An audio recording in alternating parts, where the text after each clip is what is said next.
Hello there. The achievements list, the trophy list, I'm assuming it's going to be achievements on the Xbox and on Steam as well, has been revealed for Darksiders 3, so I'm going to take a look through them. Now, just like most games do, especially story-driven games, there are 50 trophies, 27 of which are hidden or secret, which we'll have a look at in a second. But this section is spoiler-free to start off with. So, as per usual in a Darksiders game, we've got BFA, which it's your platinum. It's 100% in the game. We've got quite a few hidden trophies here. These, I imagine, are all story-related.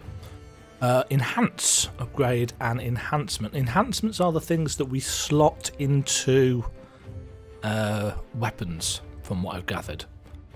So they are a bit like legendary gems in Diablo 3, or it's a typical item upgrade enhancement, enhancing something that goes into a slot. Upgrade an enhancement to balanced, upgrade 5 enhancements to balanced. So this is very much like the kind of seasonal achievements that you get in Diablo 3, where you've got to upgrade your level, your legendary gems to a certain level. So that's a longer term, possibly, goal, depending on how long these things take. We'll have to find out. Lots of continue playing to unlock. Upgrade your weapons, so that it does confirm that weapons are upgradable, just like they were in Darksiders 1. Upgrade any weapon to max level. Not really a huge surprise that that's there. Kill 606 enemies. Devil's in the details. No big surprise that there's an enemy killing one. Pick up 500 item drops, because enemies drop not so much loot, but consumables, as far as I can tell in this one. That's unsurprising. Defeat 666 enemies while in Havoc form. Havoc form is Fury's special form, so like Chaos form for War and Reaper form for Death. Protector of Humanity. Complete the game on any difficulty setting, so you can do that on the kind of story mode if you desire. There are 3 difficulty settings as far as we're aware: story, normal, apocalyptic. Path of the Horseman, complete the game on normal. Death Incarnate, complete the game on apocalyptic. Holy Keeper and Demon Keeper, angelic artifacts and demonic artifacts, collect 50 of each. I don't know if there's just 50 of each, but these are your main collectibles. They're like the relics and the Legion artifacts in Darksiders 2 and 1. Continue playing to unlock hidden trophy. First of many, spend an attribute point, spend 25, spend 50 attribute points, so that's your big level up thing, and it goes to show that there will be plenty of attribute points to get. This one was quite interesting. Increase capacity, maximum capacity, increase vigor, and maximum vigor. These are all to do with the Nephilim's Respite, which is basically, from what I can tell, it's an Estus flask. There are a lot of Dark Souls comparisons being made in this game, and the Nephilim's Respite, that's a regional thing, are one of the most. I've seen them being used, and they refresh. I think they regain capacity as you are killing enemies.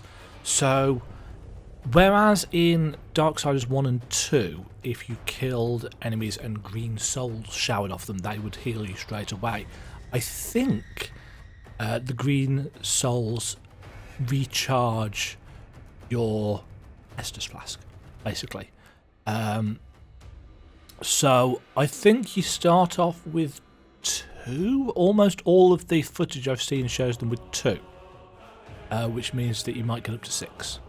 And increase vigor is, so it's basically like how in Dark Souls 3 you can upgrade your capacity for Estus flasks, and you can upgrade how much they heal for, which is great. I love that kind of stuff, and in a Souls-like game, That's a good system. How Bloodborne did it. I love Bloodborne. It's my favourite game ever. I'm not even hyperbole. That's not even hyperbole. Hyperbole? Hyperbole. I can talk.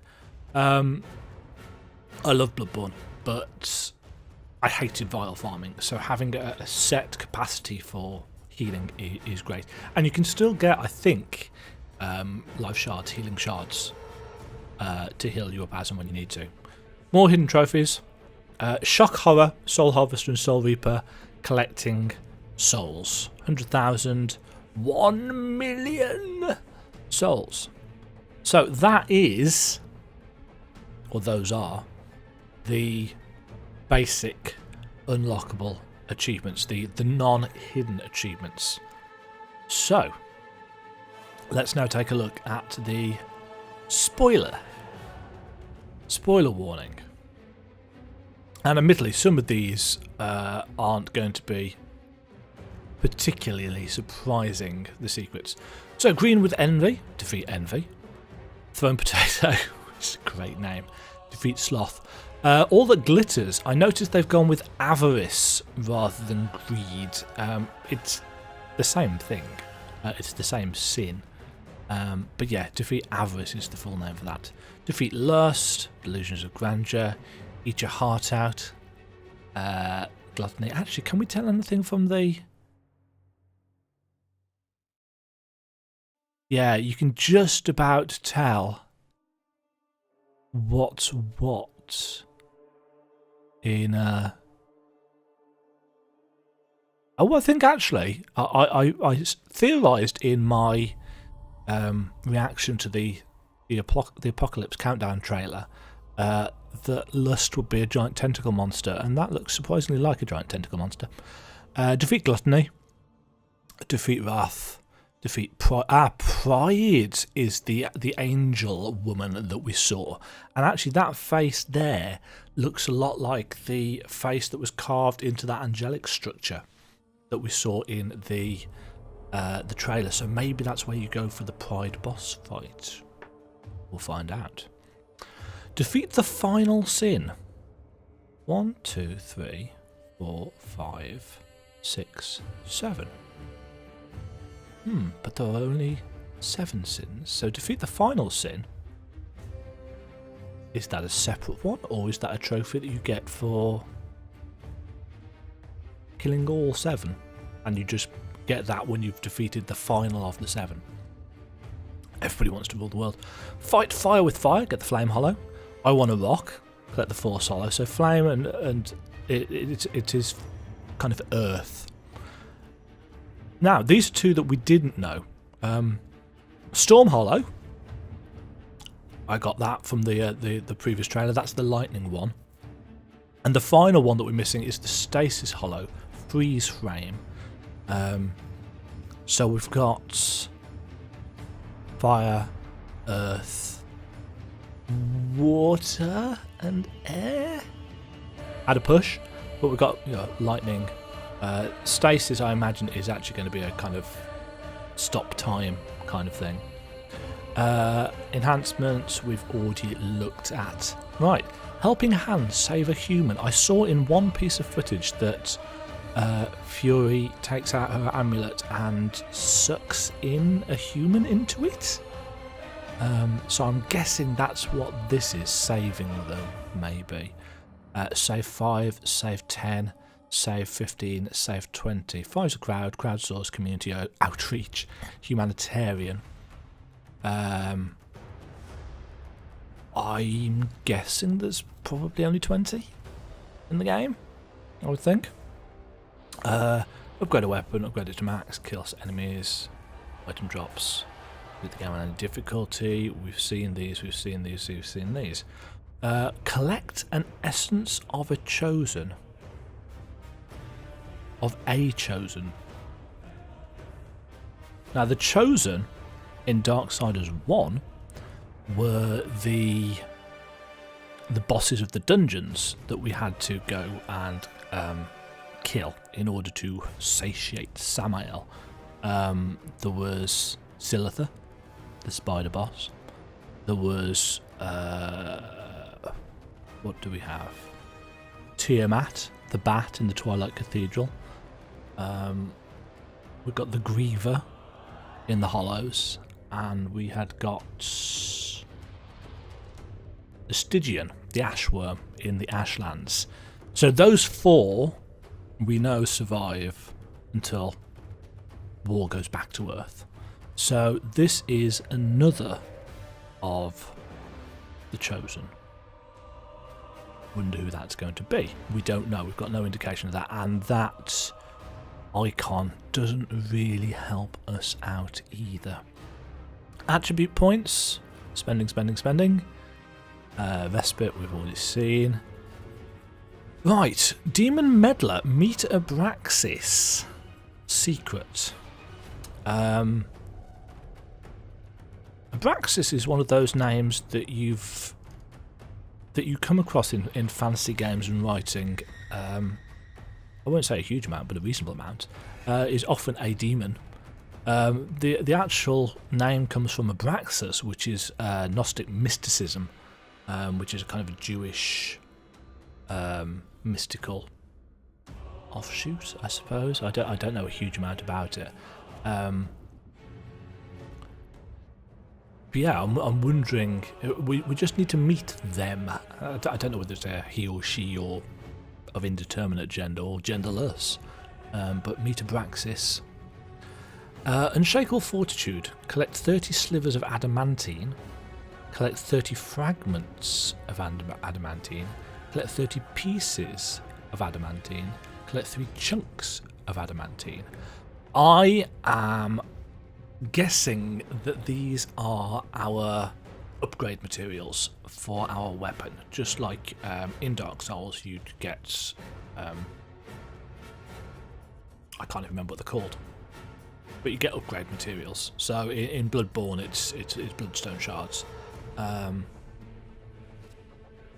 Titanite fragments, is it in Dark Souls 3? I can't remember. But yeah, slivers, fragments, pieces and chunks. I mean, chunks is a fairly decent giveaway. So I'm assuming that's what that is. So I guess in getting the weapon upgrade achievement we'll probably get that as well. Collect salvation. Now that is very clearly one of Death's scythes, and I'm guessing that's a weapon that we can get, and a secret weapon at that. So maybe that's something that we will have the opportunity to miss, which will be quite cool. We'll have to look out for it. Collect souls. This was an interesting one. Kill Lust without defeating Usiel? Usiel is an angel's name. I wonder if that is in any way related to Uriel.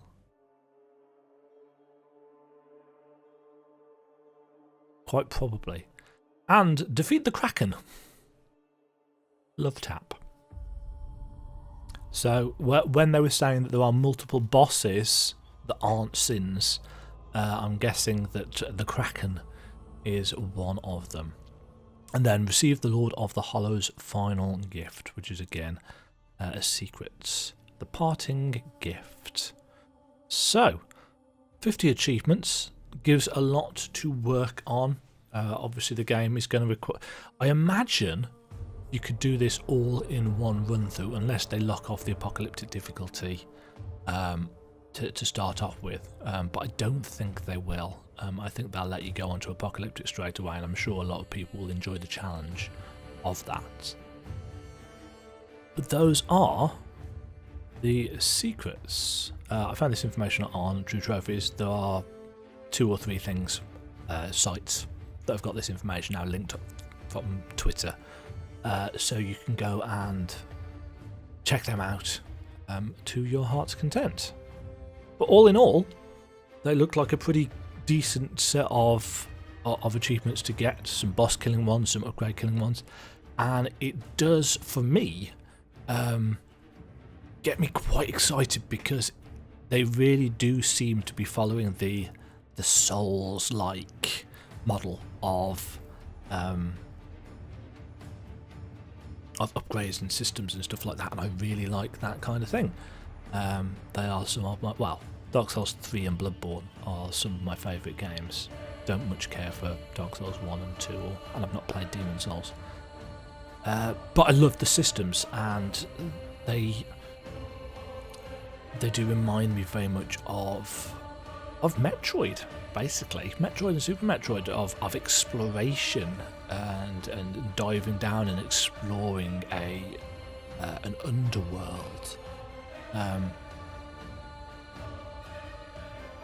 So yeah, really looking forward to working my way towards some of these, and I hope that a lot of them are quite tricky to find. I'd definitely like the silver achievements especially to be quite tricky, because whilst I've heard that the game is roughly 15 hours on a first playthrough, and obviously you can do it faster and faster the more familiar you get with the game, it is a game that I would like to be playing for a while. If I can get 30 hours out of it, I'd be much happier.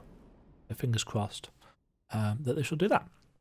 So there we go. Those are all the achievements that we know of, with some hints, some commentary, and yeah, really looking forward to this. Really excited. Hype level is high. Thanks very much for watching.